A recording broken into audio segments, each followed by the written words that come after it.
So विद्यार्थी भाइ बहिनीहरू हजुरहरू एसएससी दिएर बस्नुभएको छ। सो हजुरहरूलाई चाहिँ एउटा गुड न्युज छ। सो राष्ट्रिय परीक्षा बोर्डले चाहिँ आफ्नो चाहिँ एसएससीको रिजल्ट चाहिँ प्रसारण गर्ने भएको छ। सो एसएससीको रिजल्ट चाहिँ साउनको 10 गते चाहिँ प्रसारण गर्ने भएको छ। सो साथीहरू हजुरलाई चाहिँ आफ्नो एसएससीको रिजल्ट हेर्न चाहनुहुन्छ भने चाहिँ एपिसोडलाई चाहिँ सुरुदेखि लास्टसम्म हेरिदिनु होला। सो हजुरलाई चाहिँ दुईवटा मेथडबाट सिकाउन जाँदैछु। पहिलो चाहिँ हजुरले चाहिँ होइन आफ्नो चाहिँ मोबाइलबाट एसएमएसको मार्फतबाट हेर्न सक्नुहुन्छ भने चाहिँ अर्को चाहिँ क्रोम ब्राउजरबाट हेर्न सक्नुहुनेछ। सो हजुरलाई चाहिँ म दुईटै मेथडबाट सिकाउन जाँदैछु। सो हजुरलाई चाहिँ म आफ्नो मोबाइलको स्क्रिन सेयर गर्न चाहन्छु। ल हेर्नुहोस् है त। सो साथीहरू हजुरलाई चाहिँ म अब पहिला चाहिँ एसएमएस तर्फबाट देखाउन जाँदैछु कसरी आफ्नो रिजल्ट हेर्ने भनेर। सो साथीहरू हजुरले चाहिँ पहिला चाहिँ होइन आफ्नो चाहिँ एसएमएसमा जान सक्नुहुन्छ। एसएमएसमा गएर चाहिँ हजुरले चाहिँ होइन आफ्नो चाहिँ सुरुमा चाहिँ होइन न्यू च्याटमा गएर चाहिँ डायल गर्नुपर्ने हुनेछ। सो यहाँ चाहिँ हजुरले चाहिँ डायल गर्नु होला होइन 1600 भनेर। सो 1600मा चाहिँ ट्याप गर्नु होला। 1600 गरिसकेपछि हजुरले चाहिँ तल चाहिँ टेक्स्ट एसएमएस देखिन सक्नुहुन्छ। टेक्स्ट एसएमएसमा चाहिँ हजुरले चाहिँ होइन एसइसी हजुरले चाहिँ क्यापिटलमा लेख्नुपर्ने हुन्छ। एसई क्यापिटलमा लेख्नुपर्ने हुन्छ। त्यसपछि स्पेस दिनु होला। त्यसपछि हजुरले चाहिँ यहाँ सिम्बल नम्बर लेख्नुपर्ने हुन्छ। एसई स्पेस सिम्बल नम्बर। यदि गरेपछि हजुरले चाहिँ देख्न सक्नुहुन्छ यता एसएमएस सेन्डको अप्सन। सो हजुरले चाहिँ सेन्ड गरेपछि हजुरले चाहिँ यसरी चाहिँ नि एउटा तरिकाले चाहिँ होइन आफूले चाहिँ होइन आफ्नो चाहिँ रिजल्टमा चाहिँ होइन पास भयो कि फेल भयो भनेर मात्रै हेर्न सक्नुहुनेछ। सो साथीहरू हजुरले चाहिँ होइन आफ्नो मार्कसिट पुरै हेर्न चाहनुहुन्छ भने हजुरले चाहिँ म अर्को तरिकाले देखाउन जाँदैछु। सो हजुरले चाहिँ यसलाई काटिदिनु होला। सो यति गरिसकेपछि हजुरले चाहिँ क्रोम ब्राउजरमा जानु होला।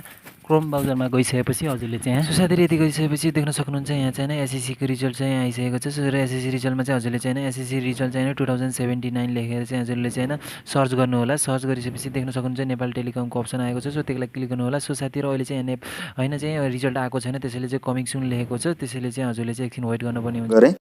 त्यसपछि यहाँनिर तपाईँहरूले गुगल क्रोम अथवा गुगलमा आएर सर्च गर्नुपर्ने हुन्छ एनटिसी एसई रिजल्ट RESULT रिजल्ट 2079 भनेर तपाईँले सर्च गर्नु होला। एनटिसी एसई रिजल्ट 2079 भनेर तपाईँले सर्च गर्नु होला। र यति भनेर सर्च गरेपछि यहाँ सुरुमा आउँछ एउटा वेबसाइट र यति लेखेर सर्च गरिसकेपछि यहाँ सुरुमै वेबसाइट देख्न सक्नुहुन्छ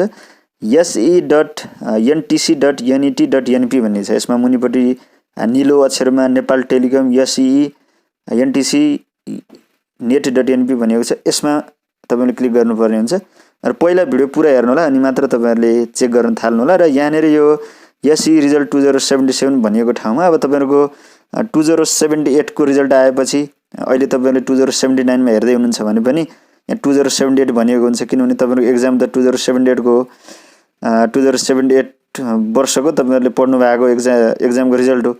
अब तपाईँहरूले 2080 मा हेर्दै हुनुहुन्छ भने यहाँ 2079 लेखिएको हुन्छ।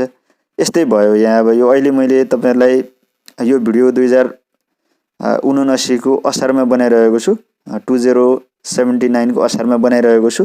त्यो भएर यहाँनिर 2077 लेखिएको। नयाँ रिजल्ट आउने बित्तिकै यो चेन्ज हुन्छ।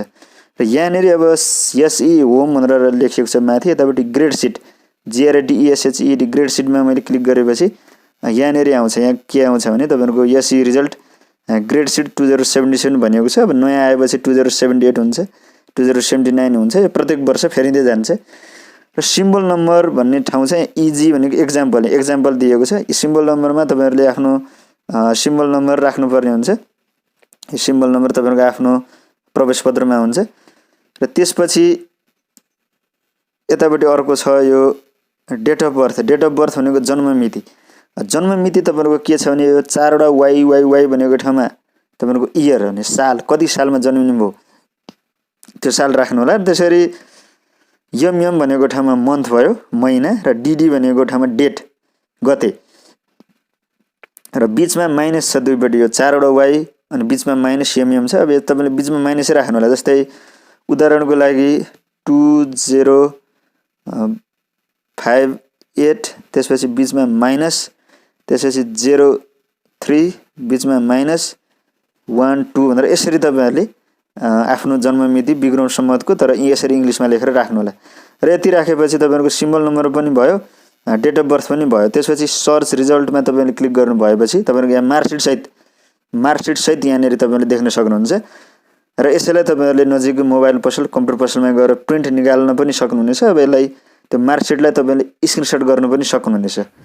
त साथीहरू यो चाहिँ विषय कस्तो लाग्यो हजुरलाई चाहिँ प्लिज कमेन्टमा लेखिदिनु होला। सो साथीहरू हजुर चाहिँ पहिलोचोटि हुनुहुन्छ भने यो भिडियोमा चाहिँ प्लिज सब्सक्राइब गरिदिनु होला। भिडियो मनपर्छ भने प्लिज लाइक बटन प्लिज गरिदिनु होला। सो आगामी दिनहरूमा यस्तै भिडियोहरू चाहिँ हजुरको सामुन्ने आउन सक्ने हुन्छ।